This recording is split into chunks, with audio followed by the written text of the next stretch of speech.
यह अब तक का सबसे कठिन परीक्षा है, लेकिन परीक्षार्थी जैसे ही प्रश्न पत्र लेते हैं चकित रह जाते हैं, क्योंकि पूरी प्रश्न पत्र खाली है, उस पर कुछ भी नहीं है। सभी यह देखकर हैरान थे और समझ नहीं पा रहे थे कि आखिर परीक्षक के मन में क्या चल रहा है। हालांकि परीक्षार्थी पूरी तरह से भ्रमित थे, लेकिन वे कुछ बोलने की हिम्मत नहीं कर सके, क्योंकि प्रश्न पत्र देने से पहले ही परीक्षक ने 3 निषेध नियमों की घोषणा की थी। परीक्षक और गार्ड से बात करना मना है, परीक्षा हॉल से बाहर जाना मना है, और अपने प्रश्न पत्र को गंदा करना तो बिल्कुल भी नहीं।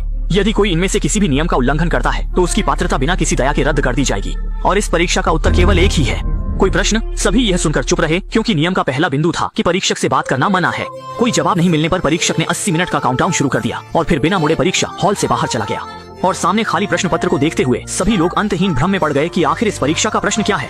लगता है कि यह करोड़ों की सालाना तनख्वाह वाली नौकरी इतनी आसानी से नहीं मिल सकती।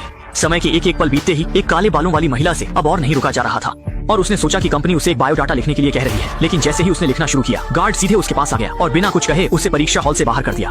असल में उसने परीक्षा के तीसरे नियम का उल्लंघन किया था, उसने अपने प्रश्न पत्र को गंदा कर दिया था। महिला को लिखने के कारण बाहर होते देख सभी ने डर के मारे अपनी कलमें नीचे रख दी। तभी एक आदमी जिसका नाम श्याओ बाई था अचानक हंसने लगा। वास्तव में उसने सोचा कि परीक्षक ने केवल 3 निषेध नियमों के बारे में कहा था, तो बस उन तीनों का उल्लंघन न किया जाए, बस इतना ही काफी होगा। तो अपनी धारणा की पुष्टि करने के लिए उसने बिना समय गंवाए पास बैठे दाढ़ी वाले आदमी से बात करना शुरू कर दिया, क्योंकि पहले नियम में केवल परीक्षक और गार्ड से बात करने पर पाबंदी थी। यह नहीं कहा गया था कि परीक्षार्थी आपस में बात नहीं कर सकते। यह सुनकर सभी ने एक साथ दरवाजे के गार्ड की ओर देखा।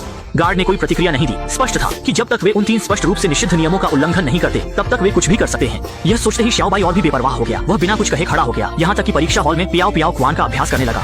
हालांकि जैसा उसने सोचा था, उसके इस शोरगुल भरे व्यवहार पर गार्ड बिल्कुल भी प्रभावित नहीं हुआ। किसी को आगे बढ़ते देख सभी ने भी धीरे धीरे आराम से बात करना शुरू किया और प्रश्न पत्र के विषय पर चर्चा करने लगे। पास खड़ी लंबी बालों वाली लड़की ने अनुमान लगाया कि यह प्रश्न पत्र शायद किसी विशेष सामग्री से बना है, जो शायद रोशनी में दिखाई दे सकता है। यह सुनकर सभी को भी यह विचार सही लगा और वे सभी प्रश्न पत्र लेकर लाइट के पास गए, यह देखने के लिए कि क्या प्रश्न पत्र पर कुछ दिखाई देता है। लेकिन तमाम कोशिशों के बाद भी प्रश्न पत्र में फिर भी कोई प्रतिक्रिया नहीं हुई। जब सभी लोग रोशनी को अस्वीकार करने की तैयारी कर रहे थे, तब छोटे काले ने सोचा कि शायद यह लाइट सही नहीं है, हो सकता है कि अल्ट्रावायलेट या इंफ्रारेड लाइट ही काम करे। लेकिन मुख्य प्रश्न ये है कि ऐसी लाइट कहां से लाएं? तभी सुनहरे बालों वाली लड़की को अचानक ध्यान आया कि इतनी बड़ी कंपनी ने निश्चित रूप से इमरजेंसी लाइट लगाई होगी। इमरजेंसी लाइट को चालू करने के लिए आपको एक इमरजेंसी स्थिति बनानी होगी।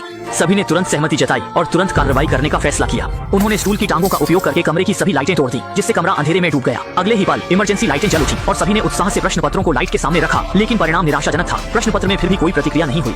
क्या हो सकता है कि हमने सही लाइट नहीं पाई?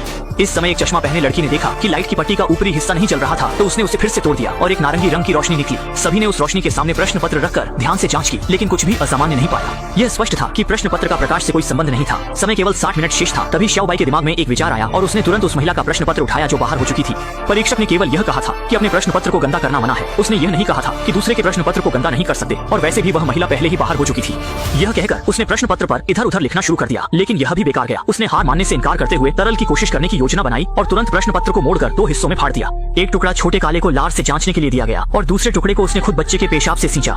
आश्चर्य की बात यह है कि फिर भी कोई प्रतिक्रिया नहीं हुई। जब सभी लोग निराशा में थे, तभी उन्होंने देखा कि परीक्षा हॉल में चश्मा पहने एक आदमी था, जिसने अब तक एक शब्द भी नहीं कहा था। वह टेबल पर पड़े कांच के टुकड़ों को देख रहा था और अचानक कुछ बड़बड़ाने लगा। लेकिन अनजाने में उसने पहले ही प्रश्न के प्रदर्शित होने का तरीका सबको बता दिया। लेकिन इस समय सभी लोग उसकी बात का मतलब समझ नहीं पा रहे थे। इस समय दाढ़ी वाले आदमी ने एक और विचार पेश किया। उसने अनुमान लगाया कि यह सब एक छलावा है, कि बड़ा बॉस जानबूझकर 10 मिलियन वार्षिक वेतन की नौकरी का लालच देकर इन सभी प्रतिभाशाली लोगों को आकर्षित कर रहा है, ताकि उनका मजाक उड़ाया जा सके। लेकिन चश्मा पहने लड़की ने इससे असहमति जताई, क्योंकि उसने पहले से ही इस कंपनी के बारे में खोज की थी और जानती थी कि इस कंपनी के उच्च अधिकारी व्यावहारिक लोग हैं। उन्हें उच्च गुणवत्ता वाले प्रतिभाओं की सख्त आवश्यकता है, इसलिए वे इस तरह की मूर्खतापूर्ण चीज नहीं करेंगे। अपने जीवन के अगले 80 वर्षों का फैसला करने के लिए जैसे ही सबको परीक्षक की पहले कही यह बात याद आई, उनकी उदास भावनाएं फिर से जाग उठी। श्याओ बाई ने सोचा कि इतनी सारी विधियों का प्रयास करने के बाद भी कोई हल नहीं निकला। शायद समाधान दरवाजे के गार्ड में ही छुपा है। परीक्षा के नियम केवल गार्ड के साथ बातचीत पर रोक लगाते हैं। यह नहीं कहा गया था कि गार्ड को छूना मना है। ये सोचते हुए लंबी बालों वाली लड़की धीरे धीरे गार्ड के पास गई। अगले ही पल उसने गार्ड की पैंट की तरफ हाथ बढ़ाया और उसकी जेब से एक लाइटर निकाल लिया। तभी उसके दिमाग में अचानक एक आइडिया आया। दरअसल लंबी बालों वाली लड़की लाइटर का उपयोग करके ऊपर लगे स्मोक डिटेक्टर को सक्रिय करना चाहती थी, ताकि छिड़काव प्रणाली से पानी निकल सके।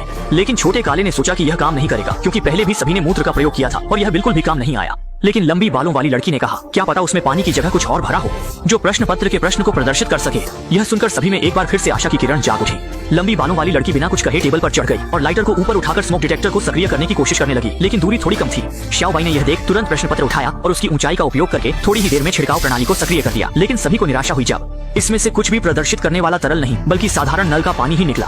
निराश होकर जब लंबी बालों वाली लड़की नीचे उतरी, तो उसने भय से देखा कि उसका प्रश्न पत्र गायब हो गया था। मुड़कर देखा तो श्याओ बाई ने शैतानी हंसी के साथ देखा। असल में श्याओ बाई ने उसे जो जलाने के लिए दिया था, वह लंबी बालों वाली लड़की का ही प्रश्न पत्र था। अगली ही पल वह बेरहमी से बाहर कर दी गई और यह देख बाकी सभी भयभीत हो गए।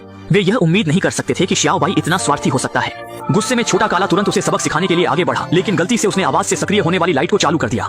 जब रोशनी फिर से जल उठी तो किसी ने सोचा नहीं था कि अधिक लोगों को बाहर करने के लिए छोटा सफेद ने निर्दोष चश्मा वाले आदमी को निशाना बनाया। उसकी चरण दर चरण प्रलोभन के तहत चश्मा वाला आदमी वास्तव में अपनी परीक्षा की पर्ची फाड़ देता है। ये दृश्य देखकर हालांकि सभी को लगा कि यह बहुत अनैतिक है, लेकिन सबने इसे स्वीकार किया क्योंकि इससे जीत की संभावना बढ़ गई थी। लेकिन छोटा काला अब और सहन नहीं कर सका, इसलिए उसने तुरंत एक जोरदार मुक्का मारा। इस धोखेबाज को और लोगों को धोखा देने से रोकने के लिए उसे टाई से कुर्सी पर बांध दिया और उसके मुंह में बदबूदार जुराबें डाल दी। लेकिन छोटा काला अब भी सुरक्षित महसूस नहीं कर रहा था और उसे दरवाजे से बाहर निकालने की तैयारी कर रहा था। किसी को क्या पता, उस समय सुनहरे बालों वाली लड़की ने बोलना शुरू किया, क्योंकि परीक्षक पहले ही कह चुका था कि केवल परीक्षार्थी स्वतः परीक्षा कक्ष से बाहर निकलने पर ही बाहर माना जाएगा। ऐसे में जबरन किसी को बाहर निकालने से खुद भी मुसीबत में पड़ सकते हैं। छोटा काला यह सुनकर तुरंत हाथ नहीं बढ़ा सका। इसके बाद उसने तुरंत छोटा सफेद की परीक्षा की पर्ची उठाई, फिर उसका हाथ उठाया और उसे अपनी परीक्षा की पर्ची खराब करने के लिए बहकाया। लेकिन ठीक उस महत्वपूर्ण समय पर छोटा सफेद जाग गया। जागने के बाद वह नाराज नहीं हुआ, लेकिन लगातार यह बताने लगा कि उसे दवा की जरूरत है। असल में छोटा सफेद एक दुर्लभ बीमारी से पीड़ित है और हर घंटे एक बार दवा लेनी होती है, और वह इस कंपनी के लिए साक्षात्कार इसलिए दे रहा था क्योंकि वह दवा जो उसे चाहिए थी वह इस कंपनी द्वारा निर्मित होती है और कर्मचारियों को 50% की छूट भी मिलती है। लेकिन छोटा काला उसे झूठा समझता था और बिल्कुल भी विश्वास नहीं करता था। किसी को क्या पता, छोटा सफेद ने कहा कि यदि उसे दवा खाने दी जाए तो वह चुपचाप परीक्षा से बाहर निकल जाएगा। यह सुनकर छोटा काला उसकी जेब में दवा ढूंढने लगा, लेकिन पूरे शरीर को खोजने के बावजूद कहीं भी दवा का पता नहीं चला। छोटा सफेद ने तुरंत मान लिया कि जब वह बेहोश था तो किसी ने उसकी दवा चुपचाप चुरा ली थी, लेकिन छोटा काला बिल्कुल भी विश्वास नहीं करता था। अगर तुम्हें ऐंठन होने लगती है तो हमें पता चल जाएगा कि तुम सच कह रहे हो। देखते ही छोटा सफेद पूरी तरह से बेहोश हो गया। तभी सभी संतुष्ट हुए। तब तक हमेशा चुप रहने वाला दाढ़ी वाला आदमी अचानक बोल पड़ा। उसने पहले ही संदेह कर लिया था कि चश्मा वाली लड़की ही कंपनी की भेजी हुई जासूस है, अन्यथा उसे इतना सब कैसे पता होता। उसके बाद उसने उसका ध्यान भंग कर उसे बांध दिया और फिर कठोर पूछताछ शुरू कर दी, और यही उसकी ताकत थी क्योंकि वह एक पूर्व सैनिक था। चश्मा वाली लड़की ने स्वीकार किया कि वह सिर्फ यहाँ की एचआर है और उसने संयोगवश सुना था कि कंपनी इस पद के लिए भर्ती कर रही है, अधिक ऊंचाई तक पहुंचने के लिए। इसलिए वह प्रमोशन परीक्षा में शामिल होने आई थी, लेकिन उसने यह नहीं सोचा था कि उच्च पदाधिकारी उसे और नए आने वाले को एक साथ रख देंगे। जब चश्मा वाली लड़की सच कहने से इनकार करती रही तो दाढ़ी वाले आदमी ने तुरंत उसकी परीक्षा की उत्तर पुस्तिका ली, फिर अपनी उंगली काटी और चश्मा वाली लड़की की जांघ को भी घायल कर दिया। जब चश्मा वाली लड़की अब भी सच नहीं कह रही थी और केवल 20 मिनट का समय बचा था तो निर्दयी दाढ़ी वाले आदमी ने सीधे तेज परीक्षा की उत्तर पुस्तिका उसकी आंख की ओर कर दी। मैंने तुम्हें सब कुछ बता दिया है जो मैं जानता हूँ, कृपया रुक जाओ। अभिभूत चश्मा वाली लड़की को देखते हुए दाढ़ी वाले आदमी को विश्वास हो गया कि वह झूठ नहीं बोल रही थी, क्योंकि वह विश्वास करता था कि इंसान की आंखें झूठ नहीं बोलती। लेकिन इसी समय टेबल पर रखा छोटा सफेद अचानक तेजी से झटके खाने लगा। यह स्पष्ट था कि छोटा सफेद वास्तव में एक दुर्लभ बीमारी से पीड़ित था। लेकिन अब संकट की स्थिति यह है कि छोटे सफेद की जीवन रक्षक गोली गायब हो गई थी। तब सुनहरे बालों वाली लड़की ने कहा कि चूंकि सभी एक दूसरे पर शक कर रहे हैं तो एक दूसरे की तलाशी लो और देखो कि किसने दवा चुराई है। लेकिन खोजबीन के बाद भी कोई दवा नहीं मिली और परीक्षा के खत्म होने में केवल 15 मिनट बचे थे। इस समय सावधान चश्मा वाली लड़की ने देखा कि दाढ़ी वाला आदमी जब से परीक्षा कक्ष में आया है तब से लगातार च्युइंग गम चबा रहा है। दूसरे को छुपाते हुए देखकर ऐसा लग रहा था कि वह कुछ छिपा रहा है। तब वह सीधे दाढ़ी वाले आदमी की सीट पर गया और निश्चित रूप से टेबल के नीचे एक च्युइंग गम पाया जिसमें एक गोली लिपटी हुई थी। मूल रूप से दाढ़ी वाला आदमी ने छोटे सफेद के बेहोश होने का फायदा उठाकर उसकी दवा चुपके से चुरा ली थी।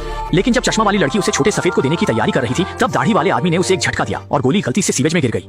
छोटे काले ने यह देखा और तुरंत हाथ बढ़ाकर उसे उठाने की कोशिश की, लेकिन अंतर बहुत संकीर्ण था। 2 महिलाएं कोशिश कर रही थी लेकिन ये काम नहीं आया। उसी समय छोटे सफेद की स्थिति और भी खराब हो गई और उसके नासिका से खून बहने लगा।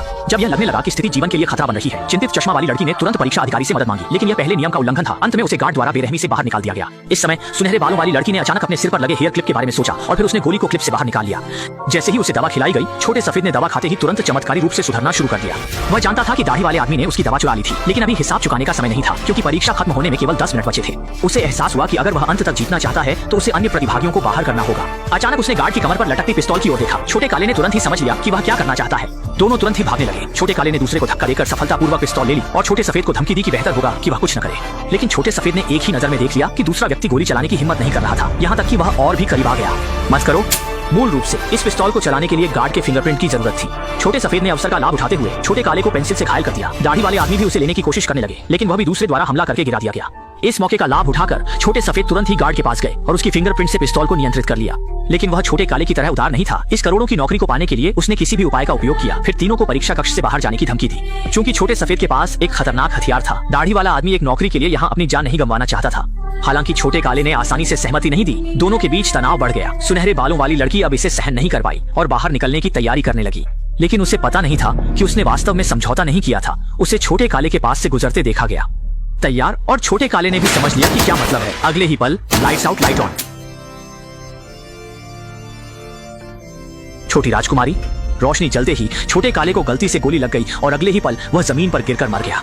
छोटे सफेद को लगा कि वह अंतिम विजेता है, लेकिन उसे आश्चर्य हुआ जब उसने देखा कि दरवाजे पर एक पैर अभी भी खड़ा था। मूल रूप से सुनहरे बालों वाली लड़की ने अभी अभी केवल झूठा दिखावा किया था और वास्तव में परीक्षा कक्ष से बाहर नहीं गई थी। जब छोटे सफेद ने हमला करने की तैयारी की तभी परीक्षा का समय खत्म हो गया। छोटे सफेद निराश होकर कैमरे के सामने आया, ये सोचकर कि उसने इतना कुछ किया है, यह पद उसके लिए होना चाहिए था। वह कैमरे के सामने जोर से चिल्लाया, लेकिन अगले ही पल गार्ड उसके पास आया और उसे अपनी घड़ी दिखाई। ये समय समाप्त नहीं हुआ था। पहले से ही चश्मा वाले आदमी ने चुपके से घड़ी की गति बढ़ा दी थी और छोटे सफेद ने परीक्षा अधिकारी के साथ संवाद किया था, जिससे वह नियम का उल्लंघन करके बाहर हो गया। अब परीक्षा कक्ष में केवल सुनहरे बालों वाली लड़की अकेली रह गई थी। वह अचानक चश्मा वाले आदमी की पहले कही गई बात याद करती है कि साफ देखना सबसे महत्वपूर्ण है, और उस समय वह लगातार कांच के टुकड़े को देख रहा था। वह सोचता है कि दूसरे व्यक्ति को निश्चित रूप से कुछ पता है। अपनी आंतरिक अनुमान की पुष्टि करने के लिए उसने जल्दी से जमीन पर गिरे चश्मे को उठाया और एक कांच का टुकड़ा लिया। दोनों को मिलाकर उत्तर पुस्तिका पर लक्ष्य किया। परिणाम असामान्य नहीं था। इस तरह वास्तव में परीक्षा की प्रश्न को देखा जा सकता था। वह अंततः समझ गया, कोई सवाल नहीं। ये पहला प्रश्न था जो हमसे पूछा गया था। ये एकमात्र प्रश्न था जो आपसे पूछा गया था, और सभी को आश्चर्य हुआ कि ये वास्तव में साक्षात्कार का उत्तर था। और इस समय सुनहरे बालों वाली लड़की अंततः जान गई कि यह चश्मा वाला आदमी वास्तव में कंपनी के पीछे का बड़ा बॉस है। वह ऐसा साक्षात्कार इसलिए आयोजित कर रहा था ताकि वह सुनहरे बालों वाली लड़की जैसे समर्पित और दयालु और विवरण पर ध्यान देने वाले प्रतिभागियों को चुन सके। और छोटे काले वास्तव में गोली नहीं लगे थे। उस समय उसे गिराने वाला वास्तव में केवल एक स्वास्थ्यवर्धक गोली थी। अंत में सुनहरे बालों वाली लड़की ने कई कठिनाइयों को पार कर लिया और वह इस करोड़ों की नौकरी की प्राप्तकर्ता बन गई और फिल्म समाप्त हो गई।